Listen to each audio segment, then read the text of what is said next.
Hi, this is Joe Kehrig with the Kehrig Real Estate Team, and this is your San Ramon Valley neighborhood update for the week of April 26. Well, if you've been following me the last month, we were really hoping that after the Easter and spring break, we'd see more inventory come on the market. Certainly, we knew that demand was not going to tamp down, but with more inventory, it might make it a little bit more sensible market and things wouldn't be getting 10 or 20 offers.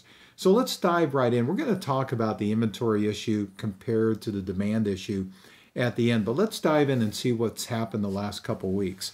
So first off, you see the San Ramon market. Now, look at the last 3 weeks as pending sales have gone up, up, up. And then last week, the inventory went down. So not a good sign if you're a buyer. Again, we knew there was going to be more inventory to come on the market, and you certainly saw that last week in San Ramon. But it's really, what does the absorption look like? We knew that, we get a few more homes, because what happens is, as a real estate professional, during those 2 weeks of spring break, Easter, we don't like to put a lot of homes on the market because half the people are gone, 1 week, and half people are gone the other week.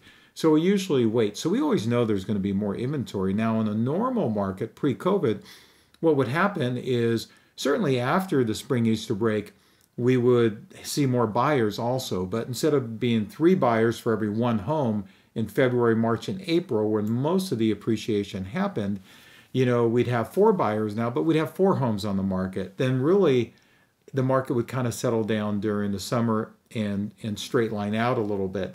So again, that we're certainly hoping we get more inventory, and we did get more inventory. But the big thing is the absorption rate, what happened. So let's look at the San Ramon, as we mentioned before. Look at the pending sales continue to go up, and last week the inventory dropped down. Look at Danville, even more, a lot more pendings, and the inventory dropped way down. This isn't a good sign. I mean, it's hard to imagine that the market is actually getting more out of balance. But when you look at the stats at the end of this video, you'll see it is. So look what's happened to the active properties. This is a perfect example of what's happened the 2 weeks after the Easter spring break. And it's kind of scary if you're a buyer, because we're going to talk after these graphs of where we think the market's going. So you look at it, and obviously pending sales up, up, up, inventory down, down, down. Let's look at Blackhawk. Same thing. Pending sales up, inventory down, down, down. Look at Alamo. Now, Alamo, the inventory went up a little bit, pending sales went up a little bit. And you look at Dublin. Now, Dublin actually had kind of a reversal where it added more active properties and it went down. But again, I think that's just a blip in the market, because Dublin's one of the more active markets, because the average price is $1 million, $1.1 million, much less than the other markets that we talk about. But here's a big thing. Look at the sold price, the list price percentage. Now, if you've been following me, you know that this has been going on for almost 3 months. So that means that homes are selling for 10% over asking, and then the new inventory of homes are selling for 10% over asking. Then the new inventory of homes are averaging 10% over asking.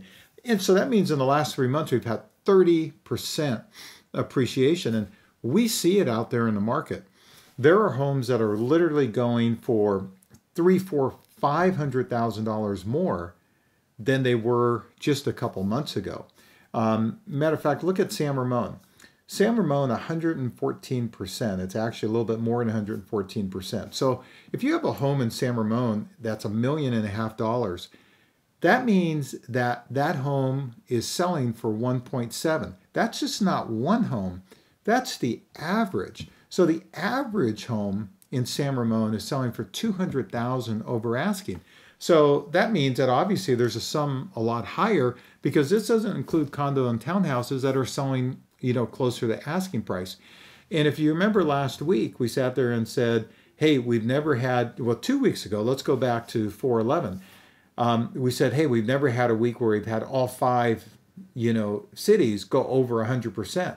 And then last week we said, we've never had all 5 cities be 106% or higher. And then look what happened last week. All 5 cities and towns, 107% of asking are over, up to 114%.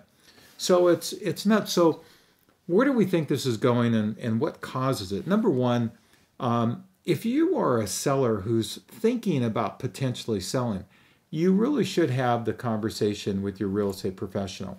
We look at ourselves as advisors and consultants. So give us a call and we'll sit down with you. Now, here's why I think a lot of people aren't putting their home on the market. They're saying, well, geez, Joe, where do I go? You know, if I sell my home, now obviously if it's a job transfer, you're moving out of state or you're downsizing or you're upsizing, then obviously, you know, you might look at potentially selling. But if you thought in the next year or two that you were going to potentially sell, we should have that conversation. And I'll tell you why.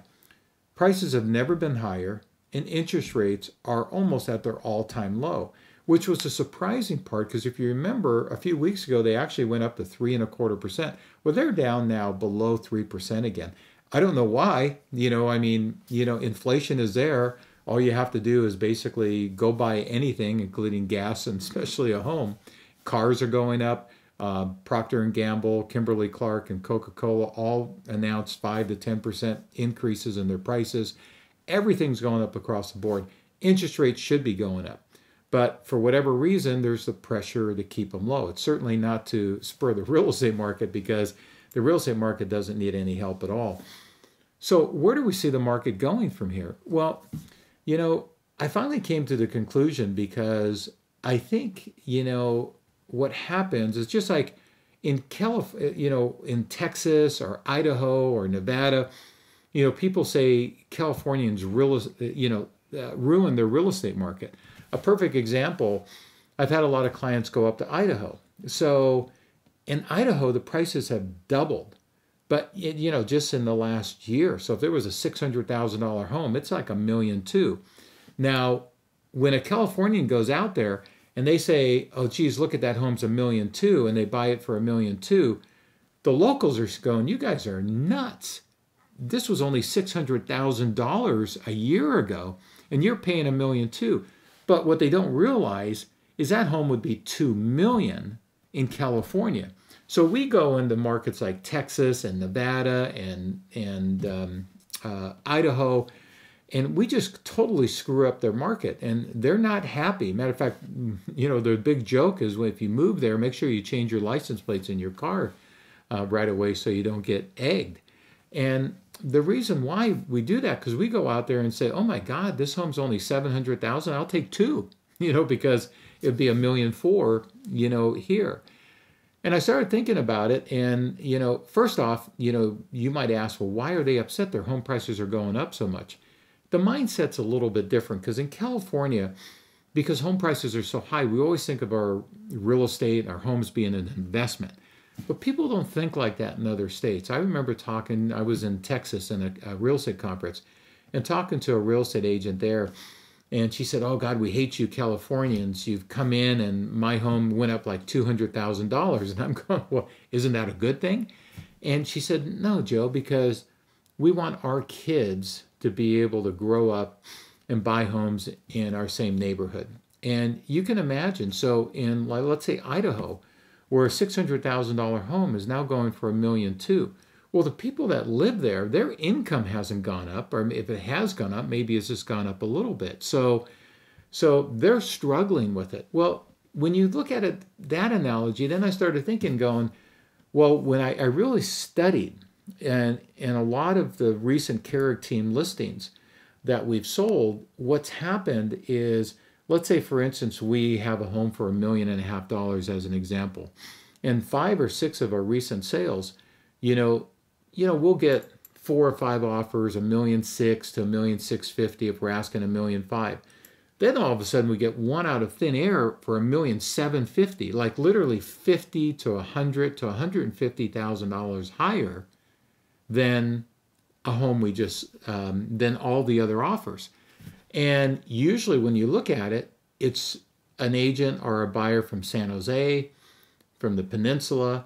And I thought about it and I said, you know, so where is this market going to slow down? Well, everything that we do when we move out of state, this is what people from San Jose and the peninsula are doing. So they're coming out here and they're finding a home for $1.5 million and they're easily paying $1.75 million. And we sit there and go, my God, you guys are nuts. But except that home in San Jose might be $2 million or $2.2 million. So what's really going to slow that demand down? Well, I think what it's going to take is it's going to take, the prices here increasing to the point where they're as much as the peninsula, as much as the South Bay. Because if someone's selling a $2.2 million home in the peninsula in San Jose, one of the reasons they're coming out here because they can buy that home for $1.7 million, $500,000 less. But all of a sudden, if that home here costs $2.2 million, which is where we're kind of getting to, you know what? That might slow down kind of the demand. The other thing is if interest rates finally, catch up and figure out that there's a lot of inflation going up and follow the 10-year treasury and the interest rates go up, maybe that might back off the demand. But what is causing the shortage? Because it really isn't a shortage of homes. They expect to have over 7 million home sales. Well, they haven't seen 7 million home sales in decades. So it's really not a lack of supply because there are homes coming on the market. They're going to set records this year for the number of homes sold. But what it is, it's the demand. And the demand with the low interest rate and people moving to suburbia and people moving to get a better deal. And that's kind of what's driving the market. Obviously, we need more inventory because as long as prices are where they at and interest rates are where they're at, I don't think the demand's going to back down. But how do we get more inventory? Well, there's a couple reasons. One, the builders are just starting to catch up a little bit. And it's kind of sad because, obviously the builders got killed in 2007, 2008, 2009, and 10. So they literally quit building. So they're just starting to catch up. And then what happens? Lumber goes up 279%, literally adding $25,000 to $50,000 in cost for every new home. And there's only so much that you can pass on. But the prices have gone up so much, the builders are starting to ramp up a little bit. So hopefully we'll get more inventory there. The other thing is hopefully we'll get on the other side of this COVID because what's happening, they've put a stop on any foreclosures. And the tough part about that is foreclosures are a natural part of the real estate market. In 2017, 18, 19, before COVID, we had a few 100,000 foreclosures every year, 400,000. Well, all of a sudden, they stop all foreclosures and they basically stop those $300,000 to $400,000 of $300,000 or $400,000 or 400,000 homes coming on the market. So that basically has hurt the market and kept inventory, from coming out there. So again, certainly, other things that they're looking at, they're looking at putting a lot of money into. I heard a podcast the other day, and Biden's been talking about putting $15,000 to $25,000 for first-time home buyers, and that is great. But the real estate people sit there and go, that's only going to make it worse because you're going to create more demand with the millennials. Because I'll tell you, the millennials are in the peak of their buying years. And that's another thing that's creating so much demand because there's so much money out there. The millennials who outpace is a larger segment than the baby boomers are now in the midst of their home buying season. So now you throw 15 to 25,000 at them, and all it's going to do is create more of an imbalance. One person said, take those billions of dollars you're talking about giving, the first-time home buyers and give tax breaks and stuff to the builders so they can build more inventory because you don't have to take care of the demand. The demand's already there. You need the help with the inventory. I heard something the other day that basically said they think that they're 4 million homes short in the United States. So here's the bottom line. If you were thinking about selling at all, reach out and give us a call. Joe Kehrig with the Kehrig Real Estate Team. My cell number 925-487-6838. Again, Joe at kehrigteam.com. And because if you were thinking about selling the next year, you should at least have the conversation. Maybe it's not the right thing for you to do to sell, but that's what we do. We'll consult with you and look at it because we have a lot of clients. What they're doing is because the market is so hot that you can literally get 1, 2, 3, sometimes 4 and 5 months of rent back and sometimes free rent back. So what happens, you're selling your, a lot of sellers are looking at it from the standpoint of, okay, I'm going to sell, prices are a record high. I'm going to go on the basis that we're going to get more inventory, the demand's going to back down a little bit, the interest rates are almost historic lows, and then I'm going to sell my home, get a long rent back, and take my time finding another home. And not be in a hurry, but be a ready, willing, and able buyer if the right deal comes out. So again, it's scary to think, okay, well, I could sell my home for $500,000 more than I could a year ago, but where do I go? Well, if you're given a little bit of time, and we kind of give you an idea, because as we talked about before, when we go to put a home on the market and we're consulting with someone, putting the home on the market is really the fourth step. The first step is to sit down and say, okay, what would your home reasonably sell for? Second step, sitting down with a lender, if you're going to get a loan, and sit there and go, okay, if our home sold for this, what can we go out there and purchase? Where is our affordability?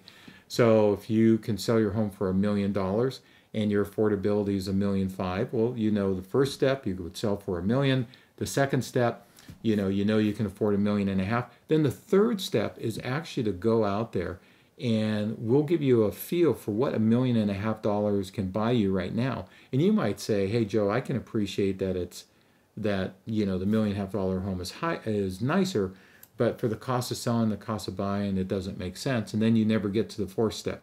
But if you do the third step and you go, hey, I see homes out there that make sense, and I'm getting top price for my house, almost historically low interest rates, and then a year from now, I'm going to be in my dream house, then the fourth step is, then we put your home on the market, get you a long rent back to give you time to find what you want. So if you like these videos, tap the like button and hit the subscribe button, and click on the bell if you want to be alerted to more videos. And again, any questions at all, please feel free to reach out. Joe Kehrig, 925-487-6838 with the Kehrig Real Estate Team, joe@kehrigteam.com, and also visit our website, www.kehrigteam.com. So let's hope that we're getting on the other side of this COVID, which, from the real estate market, it's hard to imagine getting any better, but at least from the seller's type standpoint. But let's hope maybe we get on the other side and the economy picks up a little bit, and maybe interest rates rise a little bit, we get more inventory on the market, and things kind of even out. Don't get me wrong, it's going to be a long time before it's a buyer's market. But hopefully we just like to see a little bit more inventory, because we know the demand is going to be there. So again, have a great week. As always, be safe, stay healthy. May God bless you, may God bless your family, and may God bless the United States of America.